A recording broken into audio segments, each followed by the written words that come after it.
Il n'y en a aucune. Non, pas de la Pas de...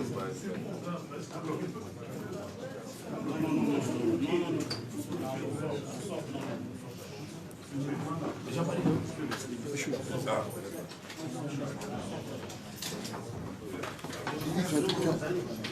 Il dit tu introduis. Chers amis, le président est sur le chemin de l'aéroport, mais comme nous le faisons partout, sauf au Canada, parce que nous étions pris par la BTO, il fallait venir à Lubumbashi, nous regrettons, mais chaque fois, à une grande étape, après nous faisons le point de presse. Pour donner l'occasion aux journalistes de poser les questions qui soulèvent la population, l'opinion. Nous voulons profiter de cette occasion pour remercier toute la population du Katanga à travers cette Lubumbashi pour laquelle il a été réservé au président Félix Tshisekedi et sa suite. C'était un accueil inoubliable. Pour moi, habitué du Katanga, je n'ai jamais vu un accueil comme ça. Ça veut dire encore une fois de plus que le président Félix est en phase avec la base, avec la population. Voilà pourquoi il va répondre à 4 questions maximum. Je crois que vous allez résumer l'essentiel dans les 4 questions pour lui permettre aussi de vous répondre. Monsieur le Président. Et donc, après, c'est devant vous, elle va certainement vous poser des questions. C'est qui commence? Jean-Marie, oui, Lydie. Bon, vous arrêtez un peu à l'arrière, là, s'il vous plaît. Madame Omanga, vous pouvez nous aider ici pour la presse. Mais venez, ne faites plus rien, venez vous demander, il y a 4 questions. Les joueurs, ce ne sont pas des petits-enfants, ils peuvent se lever, ils peuvent s'asseoir. En fait, vous vous présentez, vous faites déjà le fait. summum. Ah, ça y est, très bien. On va commencer par Okapi. C'est Jean Gando de Radio Capi. Président Félix, les élections auront lieu le dimanche prochain. Jusqu'à ce jour, vous n'avez fait qu'un mi-parcours. Et quelles sont les chances ou les opportunités que vous avez de parcourir le reste du pays, tout en sachant que les centres urbains ne constituent pas forcément l'ensemble du pays parce qu'il y a des points, des villages où certains partis, notamment de l'opposition, ne sont pas implantés. Bien, d'abord, je ne suis pas d'accord avec vous lorsque vous voulez scinder notre peuple en deux, faisant passer les uns pour des gens avertis et les autres pour des gens restés dans les ténèbres. Là, je suis totalement...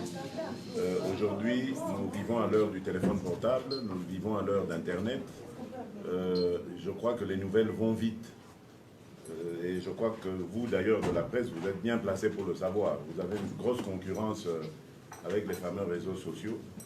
Je ne pense pas que ce soit le cas. Et dans les centres, dans les grands centres, beaucoup de villageois viennent là-bas pour écouler leurs marchandises ou en acheter, se ravitailler pour leurs points. Vous savez très bien que plus on s'éloigne à l'intérieur du pays, plus les gens sont démunis et donc ils doivent faire le mouvement vers les grands centres. Ce qui fait qu'ils sont informés.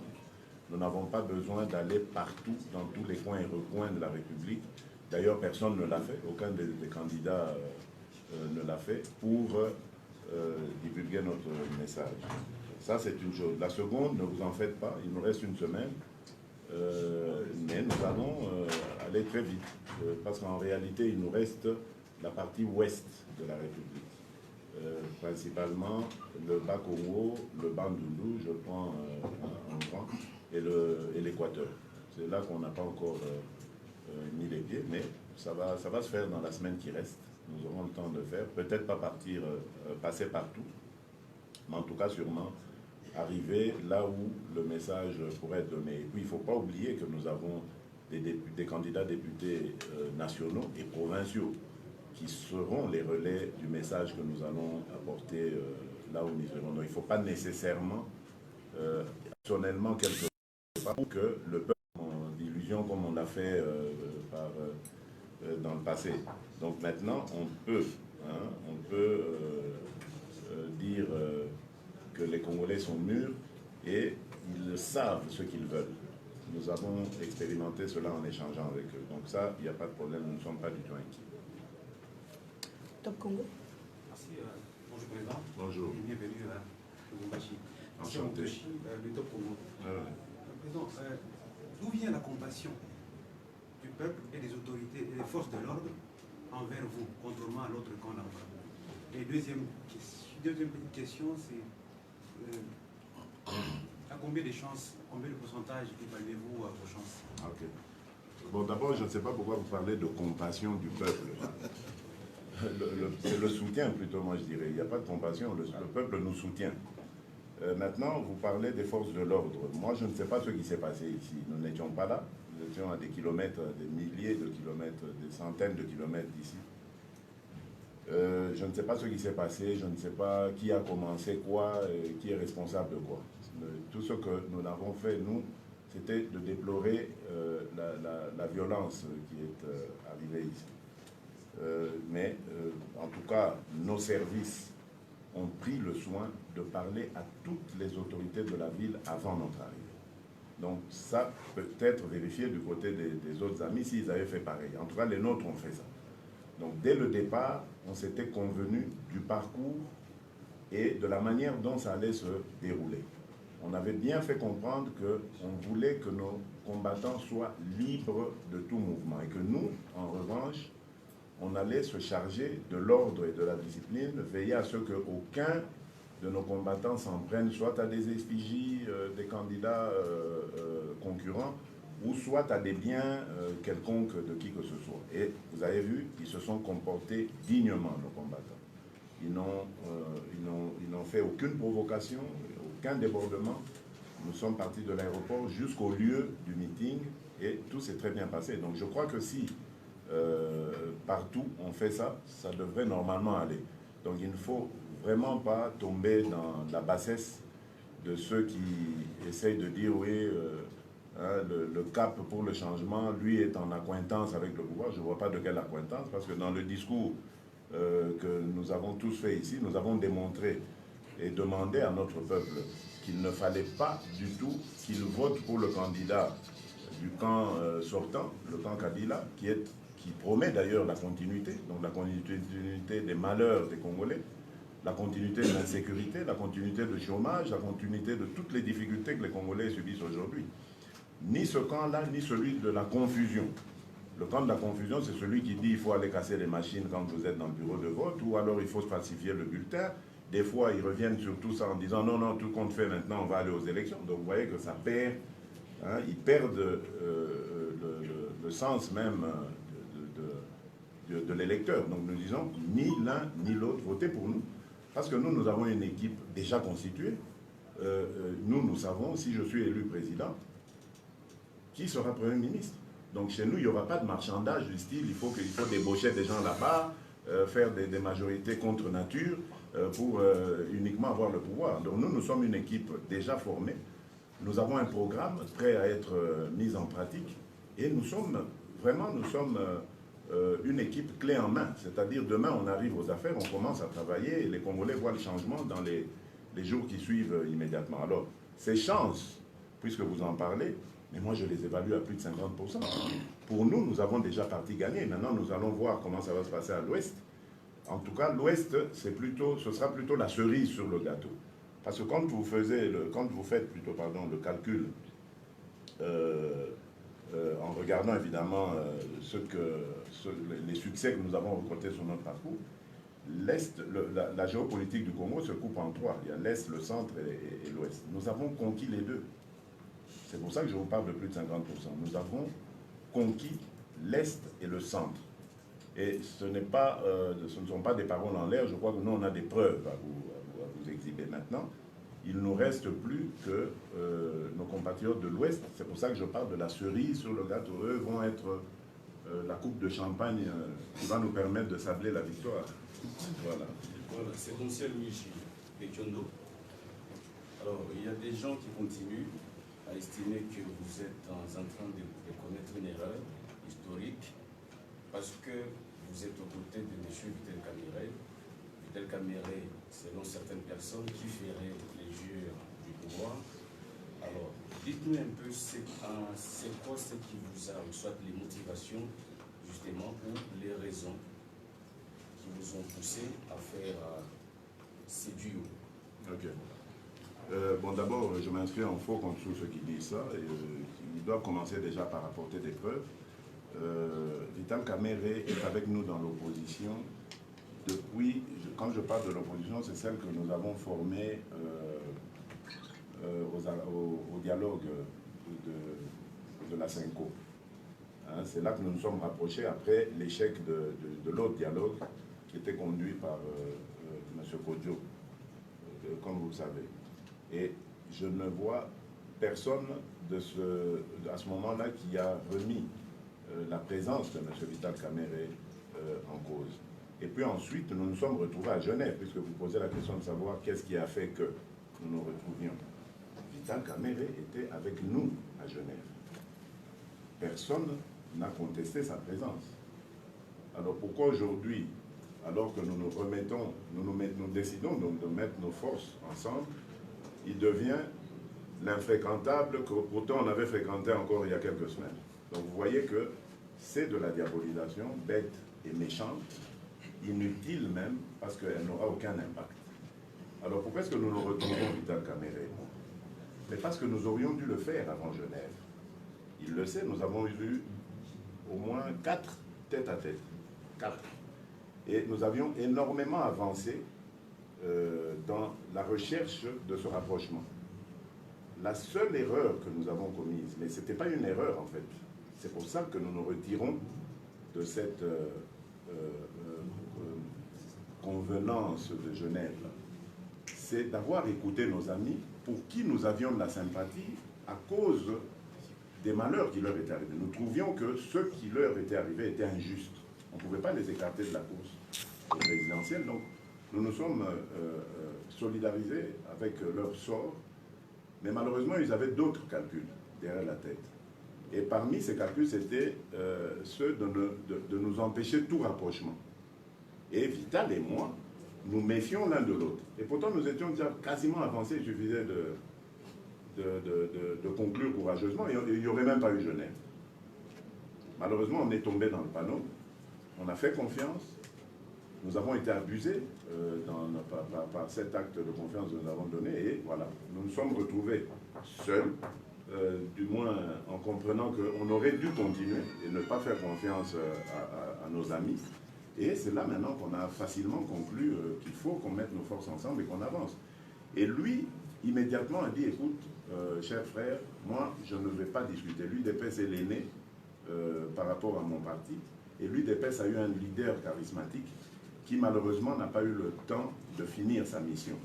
Et tu es son incarnation, tu es la continuité. Moi, j'accepte de me sacrifier. Je sais quel sacrifice, quelles plutôt conséquences ce sacrifice va avoir auprès des miens, mais je m'engage à aller leur expliquer, à aller leur parler, et c'est ce qui s'est passé. Vous voyez, il est parti de la position de candidat aux élections présidentielles à celui de colistier, d'accepter d'aller soutenir un autre candidat. Donc c'est un acte formidable pour quelqu'un qu'on présente comme étant avec le pouvoir, etc. Réfléchissez simplement. S'il était avec le pouvoir, pourquoi il va venir me soutenir? Dans quel but? Quel est l'avantage que le pouvoir a de voir maintenant un Vital Kamerhe, avec le poids politique qu'il a, faire basculer l'Est dans l'escarcelle du centre que l'UDPS représente et d'une certaine partie de l'Ouest aussi, parce que Kinshasa, le Bas-Congo, moi je l'ai toujours dit, ce sont les bastions de l'UDPS, en attendant de conquérir le Grand Bandundu et le Grand Équateur. Donc je ne vois pas en quoi le pouvoir gagne en nous rapprochant. Non, c'est une conclusion à laquelle nous sommes arrivés, lui et moi, et je crois que c'est pour ça d'ailleurs que pour tous les observateurs, c'est un ticket gagnant. Et nous l'avons démontré sur le terrain, nous gagnons chaque jour. Voilà. Je ne sais pas si tu veux ajouter quelque chose. Je voudrais d'abord dire à notre ami, ce genre de questions, moi personnellement, ça ne m'offusque pas, puisque les faits parlent d'eux-mêmes.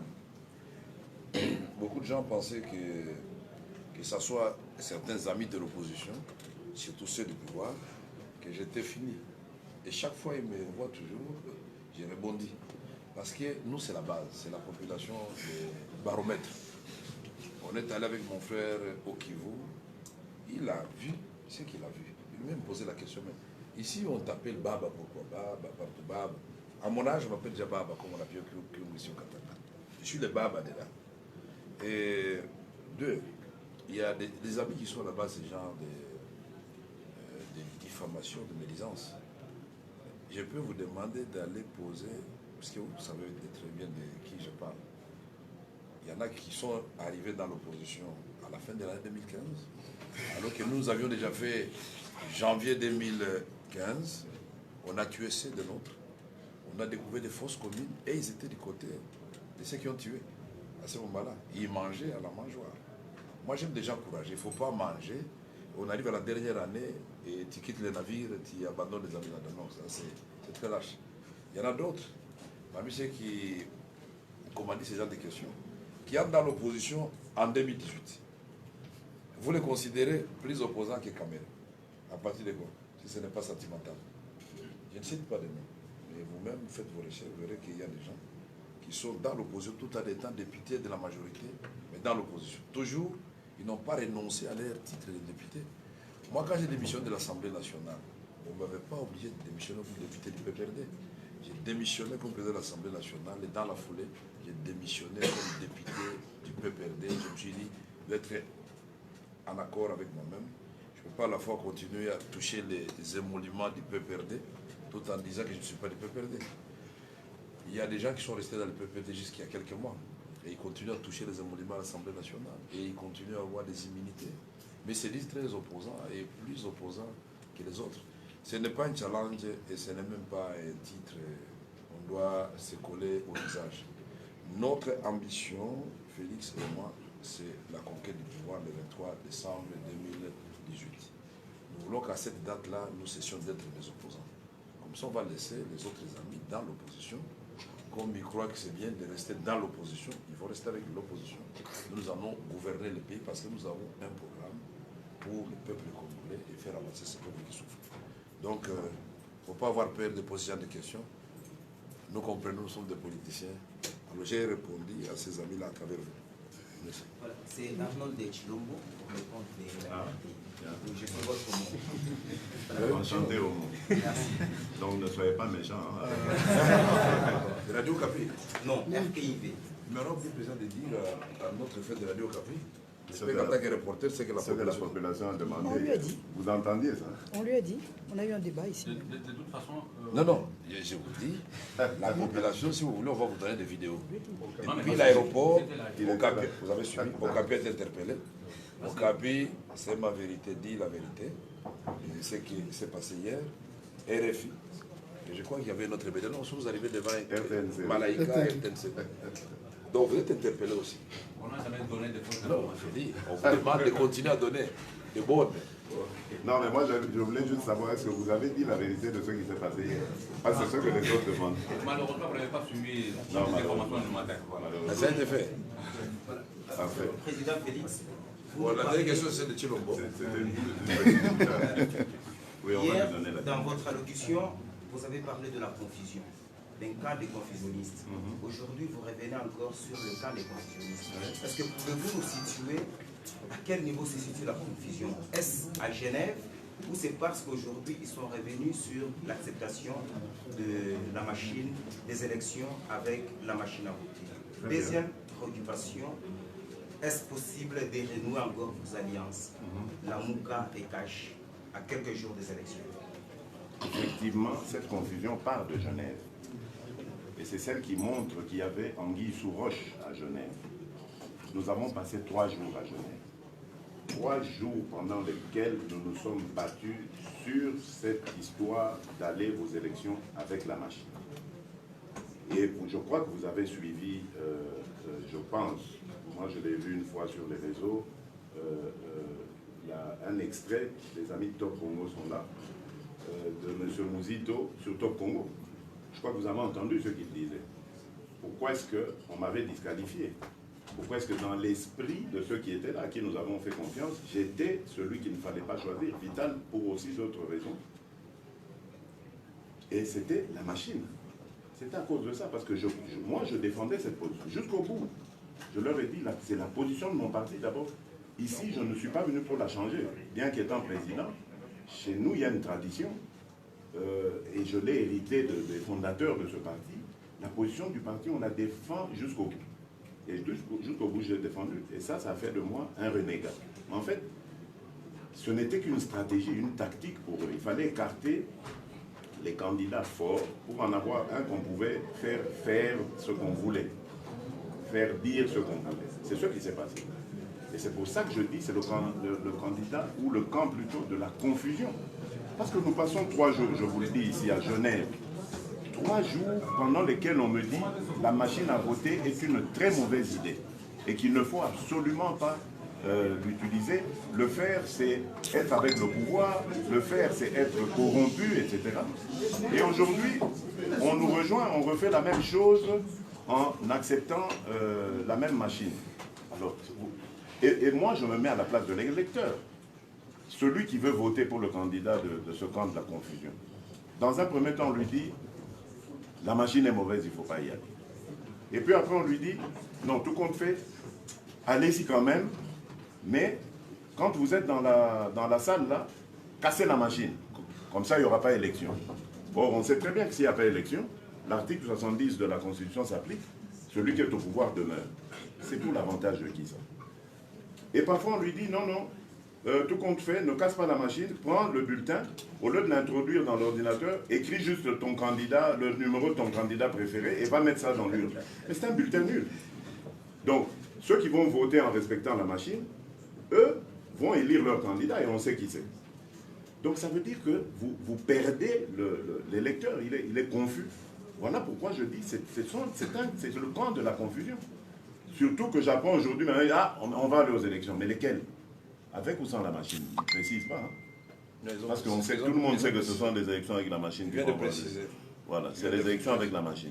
Ils ont précisé que nous vous demandons de ne pas boycotter, d'aller voter. Même si vous trouvez la machine, il faut voter. Voilà. Vous voyez maintenant? Bon, maintenant, pensez un peu à tous ces électeurs qu'on avait instrumentalisés à Bounia et à Beni pour nous faire passer, nous, pour les camps de la compromission, parce qu'ayant accepté la machine, etc. Ces gens, on les a instrumentalisés, on les a peut-être même donné des stupéfiants, etc., pour les exciter, les inciter à nous faire du mal. Heureusement, Dieu merci, ils n'en sont pas arrivés jusqu'à nous toucher. Mais c'était assez violent, leur opposition, inutilement violent. Parce qu'on s'est dit, mais enfin, ils sont en train de faire de la confusion. Nous ne sommes pas du tout leurs ennemis. Nous avons un adversaire commun qui est le candidat du camp sortant. C'est celui-là vers qui nous devons envoyer nos salves. Mais comment est-ce qu'ils s'entraînent à nous? Bon, enfin, ça c'est une autre histoire. Donc, voilà pourquoi, vous savez maintenant, je les taxe du camp de la confusion. Et pour moi, ça ne sert à rien, parce qu'ils vont aller de confusion en confusion. C'est un camp qui s'est construit sur la confusion. Et vous allez voir que même pour gouverner, si on leur fait confiance par le peuple, mais ça risque d'être la confusion, parce que parmi eux, il y en a qui disaient, non, non, Martin Fayoulou n'est pas le candidat commun, il est le porte-parole de notre camp, donc le camp de la confusion. Or, lui, Martin Fayoulou, se comporte comme le candidat commun, puisqu'il demande à ceux qu'on vote pour lui. Donc vous voyez que c'est de la confusion. Et il y en aura encore davantage au moment où ils auront, si le peuple le veut, s'ils ont le pouvoir, pour le partager. Il y aura encore beaucoup de bagarres. Autant voter pour nous, qui sommes opposants comme eux, qui avons déjà mis de l'ordre dans la maison, parce que nous, on sait qui sera président, qui va conduire le gouvernement et avec quelle majorité. Nous le savons. Nous, on n'aura pas de confusion, on aura... Je vous dis, on a une équipe prête à fonctionner dès le lendemain de notre arrivée aux affaires. Voilà. Et votre deuxième question, encore rappelez-la moi. Dit, faites arrêter tous ces gens qui frappent à la porte. Je n'aime plus que les gens rentrent comme ça. C'est quoi cette confusion? C'est quoi cette histoire? On a besoin des journalistes. Les autres, là, tous les badauds ici, on n'en a pas besoin. Oui, la deuxième préoccupation, est-ce que c'est possible d'un rapprochement entre... Le rapprochement est tout, je l'ai toujours dit, le rapprochement est toujours possible. Ces amis-là, Martin Fayoulou, Moïse Katumbi, Jean-Pierre Bemba, Adolphe Mouzito et j'en passe, je dis bien, ces amis-là restent des opposants comme nous. Ils n'ont pas le monopole de l'opposition, ils n'ont pas à nous le refuser à nous, en véhiculant des faux messages pour nous diaboliser inutilement dans la population. Et si c'était des gens qui étaient acquis réellement aux principes démocratiques, etc., ils allaient comprendre que cette marque de soutien que le peuple nous envoie, c'est la preuve évidente que nous avons sa confiance. Au lieu de continuer à nous faire, nous jeter des pots de banane dans les pattes, ce que nous, on ne fait pas de notre côté, il ferait mieux d'ailleurs de réfléchir à comment est-ce que nous pourrions éventuellement nous rapprocher. Je dis bien ici, ça reste des frères.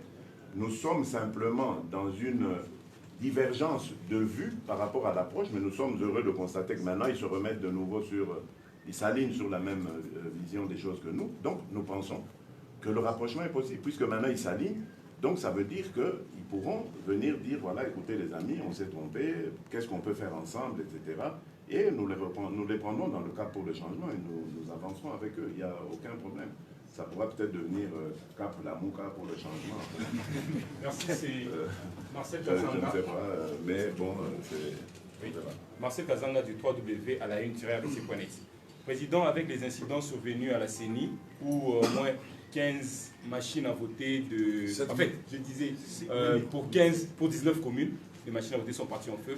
Quelles sont maintenant les stratégies que vous prenez à une semaine des élections? Parce qu'on sait que ça a pris beaucoup d'années, en fait beaucoup de mois pour réunir tout ce qui est parti en feu. Quelles sont maintenant les stratégies que le cash peut prendre à une semaine? Voilà.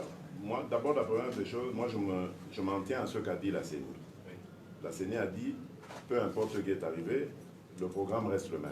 Donc ça veut dire que nous aurons les élections le 23. En tout cas, moi, c'est ce que je sais. Ça, c'est une chose. La seconde, je dis, la CENI est responsable, et à travers elle, le gouvernement. Comment est-ce qu'un dépôt aussi important, un endroit aussi important, qui devrait être, à mon avis, l'un des endroits les mieux gardés de la République, peut ainsi voler en fumée comme ça en quelques secondes? Ça veut dire qu'il y a eu des complicités, il faut les établir. Ce n'est pas normal qu'à cet endroit, on ne trouve pas d'extincteur, qu'à cet endroit, il n'y ait pas eu de plan anti-incendie, vraiment comme il se doit, qu'il n'y ait pas eu de gardien, parce que comment est-ce qu'on peut venir brûler un truc pareil sans qu'il y ait de gardien? Enfin, il y a plein de responsabilités qu'il faut établir avant d'en arriver là. Et savoir à qui profitait ce crime. Bon, maintenant, s'il n'y a pas de conséquences sur le 23, on va y aller. Nous, on continue la campagne comme ça se passe. D'ici, on va à Chikapa, on descend à Kinshasa pour souffler un peu, regonfler les batteries. Et le lendemain, on est parti sur le Bandundu et l'Équateur pour revenir sur le Bas-Congo et terminer par Kinshasa. Donc, vous voyez qu'on aura une semaine intense, mais nous comptons vraiment parcourir tout le pays. Bon, on a fini puisque nous avons non plus pas de temps. Merci beaucoup. Pardon? Oui, c'était la dernière. Ça va aller, on lui fait la fleur. Ah bah, vous avez de la chance. Candidat à l'élection présidentielle en République démocratique du Congo, êtes-vous sûr d'aller aux élections et gagner la victoire avec la machine à voter pour moi? J'ai profité. Jusque-là, vous avez beaucoup promis à la population congolaise jusqu'à quand? C'est moi, Chris, la journaliste de Numérica et des Observateurs. J'ai pas compris. Je dis ceci. Ah, nous avons promis l'enterrement du président. Jusqu'à présent. Mais oui, mais vous savez, il faut que j'explique cette histoire comme il se doit. Je commence par la dernière. L'enterrement du président ne peut pas se faire sans l'implication du gouvernement. Parce que beaucoup de gens pensent que Etienne Tshisekedi est un individu comme tout le monde et qu'il suffit d'aller prendre son cercueil, le mettre dans un avion, dans le soute d'un avion et hop, on est à Kinshasa. C'est impossible. Regardez un peu la foule que nous avons drainée, Vital Kamerhe et moi, le 27 novembre dernier, en rentrant d'Europe après notre accord de Nairobi. Vous devez faire face à une foule pareille. Est-ce que vous pensez que sans l'encadrement de la police, vous allez faire quelque chose avec un cercueil que vous trimballez? Il faut l'exposer quelque part, il faut que les gens viennent lui rendre hommage, etc. Mais sans l'implication du gouvernement, du pouvoir en place, ce n'est pas possible. Or, ce pouvoir en place a voulu politiser cette affaire depuis le début, en disant, voilà, écoutez, nous, on veut bien ramener la dépouille, mais à condition que celui qui la reçoive soit le Premier ministre du gouvernement et préside à cette cérémonie des obsèques et tout ça, en me visant. Et je prends à témoin mon oncle, l'évêque, Gérard Moulumba, qui lui a pris langue avec les gens du pouvoir, évidemment, comme il est vraiment affecté par cette histoire de voir son frère, le corps de son frère toujours traîner à Bruxelles. Et lui, il peut bien vous parler de ça. Lui, à qui on lui a expliqué que c'est ça ou rien. Et lorsque, le 24 avril, du haut de la tribune à Sainte-Thérèse de Ndjili, je réponds aux membres de l'UDPS en disant, mais vous m'avez porté comme votre candidat aux présidentielles qui vont avoir lieu à la fin de cette année. Maintenant, vous vous laissez emballer dans des rumeurs de la primature. Vous voulez que je devienne candidat à la primature? Il dit non, non, non. Je dis, mais voilà, vous avez parlé. Donc c'était un message que j'ai envoyé pour leur dire, oubliez cette histoire. Et je suis sûr que même là où il est, le président Étienne Tshisekedi, mon défunt père, est fier de moi. Parce qu'il aurait, même si c'est pour l'enterrer, il est prêt à accepter d'être dans cette situation, mais que son fils ne se compromette pas dans des bêtises pour trahir le peuple congolais. Et je sais que c'est difficile pour moi, surtout pour ma mère, mais je sais qu'elle accepte là où elle est aussi, que ce soit ainsi. Peut-être que, quelque part, c'est Dieu qui le veut ainsi, pour que demain, ce soit nous qui l'enterrions avec ces honneurs-là, dus à ce qu'il a fait pour le pays. Merci beaucoup. Merci beaucoup. Et donc, pour les chances, c'est ça, hein, c'était les chances de gagner, je crois que je l'ai répondu. Avec la machine à voter, êtes-vous sûr des temps de réponse du président Kabila cette année? Nous avons dit clairement comment est-ce qu'il faut faire pour battre la machine. Et c'était le débat que nous avions d'ailleurs à Genève. Je le disais aux amis, je dis, si nous mettons des témoins partout, battons-nous plutôt sur ça. Réfléchissons sur le système anti-tricherie que nous pouvons mettre en place. Nous pourrons surprendre ces gens-là. Ils n'ont pas voulu m'écouter. Bon, nous, on a continué notre chemin seul. C'est le travail que nous faisons. Nous essayons de mettre des témoins partout. Nous aurons un centre à nous de compilation des résultats. Nous aurons des preuves de ces résultats parce que nous tiendrons par devers nous les PV. Et nous les présenterons le moment venu. Ce sera, s'il y a tricherie évidemment, la parole des tricheurs contre la nôtre, contre notre vérité. On va voir qui aura raison. Voilà. Merci. Merci. Alors, Tabou. Tabou. Tabou. Oui, Tabou.